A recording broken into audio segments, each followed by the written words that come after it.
Okay, hello guys. मैंने कल tense के बारे में शुरुआत की थी आपको पढ़ाने के लिए। मैंने टेंस के कुछ रूल्स, बेसिक रूल्स और उसके स्ट्रक्चर बताए थे। आज हम उसके एग्जाम्पल्स के बारे में बात करेंगे। कल हम एग्जाम्पल्स नहीं बता पाए, वीडियो थोड़ा लंबी हो रही थी, इसलिए हम एग्जाम्पल नहीं दे पाए। आज एग्जाम्पल की बात करेंगे। तो एग्जाम्पल में जैसे हम लेते हैं अफर्मेटिव सेंटेंस की बात करें कि वह किताब पढ़ता है, तो यहाँ पर जैसे हम एक सेंटेंस ले लें, वह किताब पढ़ता है। तो अगर हम इसको अफर्मेटिव सेंटेंस में चेंज करेंगे तो क्या हो जाएगा। हमने रूल में लिखाया था सब्जेक्ट प्लस वर्ब की फर्स्ट फॉर्म प्लस ऑब्जेक्ट। ये आपका रूल लिखाया था। यहाँ पे सिंगुलर नंबर है, तो सिंगुलर नंबर के साथ हमारा हमेशा यस या यस का उपयोग होता है। ही, अब यहाँ पढ़ता है तो क्या पढ़ता है, ही रीड्स। क्या हो जाएगा, ही रीड्स। रीड्स, अब क्या पढ़ रहा है, किताब पढ़ रहा है, तो किताब की इंग्लिश बुक होती है, बुक। क्लियर, ये एग्जांपल है। अगर हम कहा जाएगा तुम स्कूल जाते हो, तुम स्कूल जाते हो, अगर इसकी बात करें तो यहाँ पर आप देखेंगे यू। यहाँ पर एक चीज और मेंशन करनी है कि जो सिंगुलर नंबर हो, यस या यस का यूज हम केवल सिंगुलर नंबर के साथ ही यूज करेंगे। आई, यू, वी, ते, इन सब के साथ हम वर्ब की फर्स्ट फॉर्म का ही यूज करेंगे। क्लियर, तो यहाँ पर हमारा यू है, तो यहाँ पे लिखेंगे यू।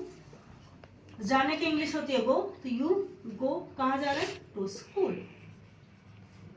क्लियर, ये आपका अफर्मेटिव का सेंटेंस होगा। जैसे आई के साथ भी हम फर्स्ट फॉर्म को बोले, मैं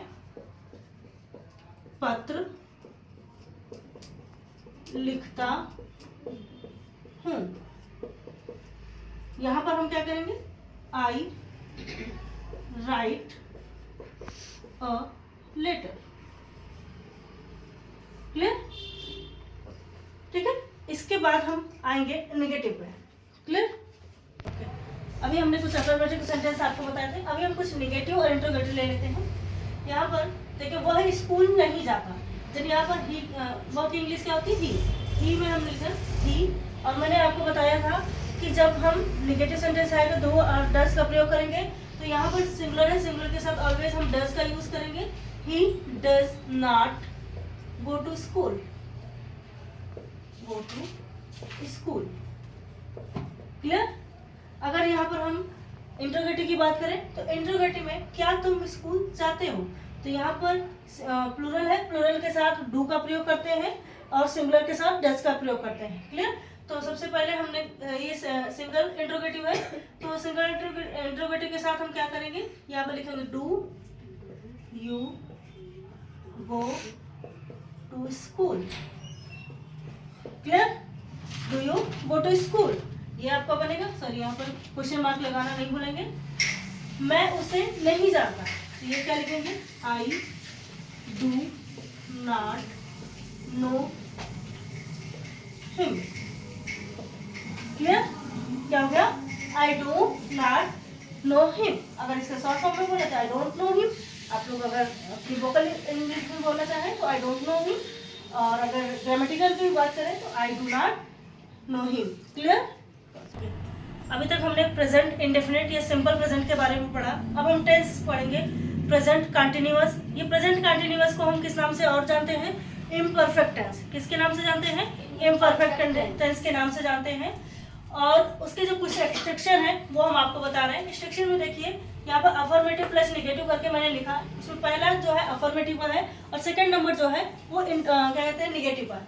तो इसमें जो है subject plus is am are, verb के first form plus ING plus object. ING मैंने इसलिए लिख दिया कि आपको कंफ्यूजन ना हो। अगर हम इसको आईएनजी वर्ब के फोर्थ फॉर्म भी बोलेंगे, वर्ब के फोर्थ फॉर्म बोलेंगे तब भी चलेगा।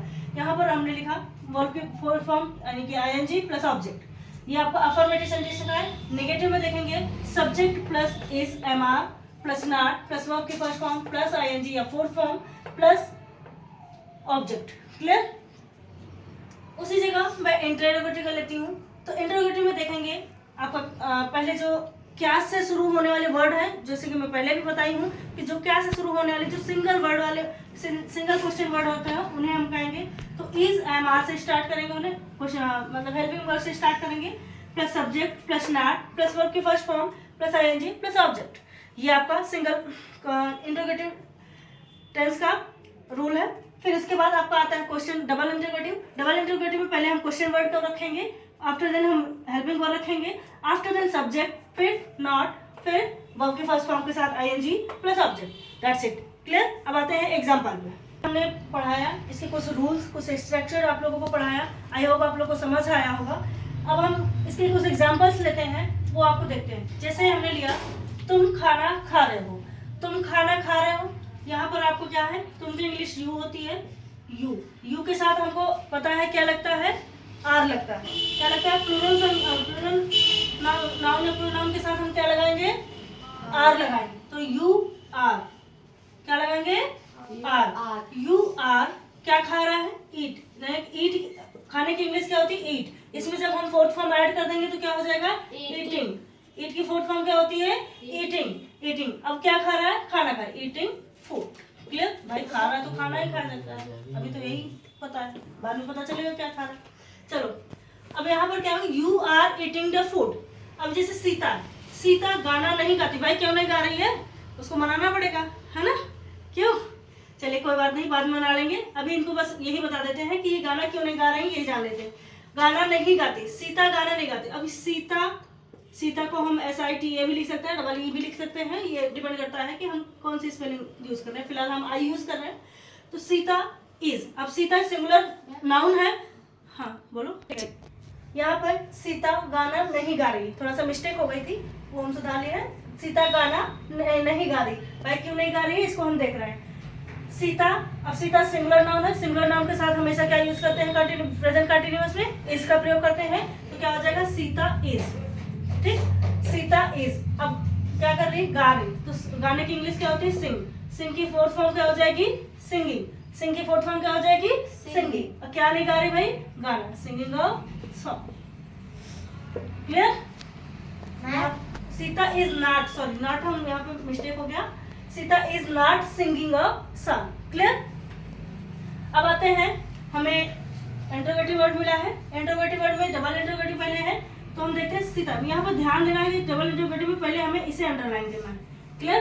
कि ये है क्या, डबल इंटरोगेटिव में पहले हमें, चाहे इसको छोड़ दो, ये चीज अंडरलाइन करना पड़ेगा कि यहाँ पर सिंगल ये और ये, हमें इंटरोगेटिव में दो चीजें ध्यान देनी होती है। डबल इंटरोगेटिव में यहाँ पर और सिंगल में यहाँ पर। तो यहाँ पर क्यों आया है और क्यों हमारा डबल इंटरोगेटिव को डिनोट करता है, सो दैट हम क्यों की इंग्लिश क्या लिखेंगे यहाँ पर, वाई। क्योंकि इंग्लिश क्या होती है, वाई। अब यहाँ पर सब्जेक्ट भी देखेंगे, सब्जेक्ट क्या है, वाह। वाह की इंग्लिश क्या होती है, ही। ठीक है? अब ही, अब यहाँ पे देख लो लिख रहा है, इट मीन्स कि ये ही होगा। तो ही की इंग्लिश लिखे, ही के अनुसार हम कौन सा वर्ब लेंगे, इज। तो वाई इज ही। अब यहाँ पर नॉट आया है, नॉट। नॉट, फिर क्या कर नहीं रहा है, पत्र नहीं लिख रहा। तो लिखने की इंग्लिश क्या होती है, राइट। और राइट की फोर्थ फॉर्म क्या हो जाती है, राइटिंग। और क्या नहीं लिख रहा, राइटिंग अ लेटर। क्लियर? ये आपको डबल इंटरोगेटिव। अब सिंगल इंटरोगेटिव में आते हैं। क्या वह मुंबई जा रहा है, भाई पूछना पड़ेगा, क्या वो मुंबई जा रहा है। तो उसके लिए हम पूछते हैं कि कैसे पूछेंगे उससे, कि इज ही। अब जाने की इंग्लिश क्या होती है, गो। गो की फोर्थ फॉर्म क्या हो जाएगी, गोइंग। गोइंग कहाँ जा रहा है भाई, क्या पूछना है कि कहाँ जा रहा है, Mumbai. Going to Mumbai. Sorry यहाँ कैपिटल लेटर हो जाएगा, Mumbai. Clear? Okay, I hope कि आप सबको ये समझ आया होगा, और उम्मीद करती हूँ कि ये आप लोग अच्छे से पढ़ेंगे और नोट्स, इसको प्रॉपर नोट्स तैयार करते रहिए। और जितने ऑनलाइन में जो लोग देख रहे हैं उनसे हम कहेंगे कि जो भी इसमें आपको चीज़ नहीं समझ में आ रही है वो कमेंट बॉक्स में मेंशन करें, ताकि मैं उसमें और भी करेक्शन कर पाऊँ और आपको अच्छे से बेहतर एजुकेशन दे पाऊँ। ओके।